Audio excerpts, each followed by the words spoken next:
கபண்டியாபுரம் ஒட்டி வருகின்ற சாரதி கணேசான். இரண்டாவதாக தூத்துக்குடி மாவட்டத்திற்கு பெருமை சேர்ந்துட்ட விஜயகுமார் மெடிக்கல் சண்முகாபுரம். விஜயகுமார் மெடிக்கல் சண்முகாபுரம் ஒட்டி வருகின்ற சாரதி செல்வராஜ்.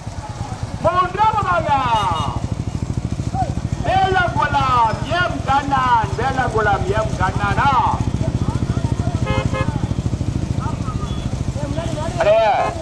டிராபிக் எங்க திருப்பி விட்டு கார் கூட இதுல வருதுனே, அதுல போகாம போயிட்டே போட்டுப்பா. போயிட்டே போயிட்டே இருப்பா. போயிட்டே போயிட்டே போயிட்டே போயிட்டே போயிட்டே போ. பாத்துவா சைடு கூட கார் நிக்குது. ஓட்டாளியர் கவனத்திற்கு சைடு கூட கார் நிக்குது. பாத்துவா போ. போயிட்டே போப்பா. போயிட்டே போயிட்டே அதுல வரணும் பார்த்தா உங்க டிராபிக் இப்படி சொன்னாங்க.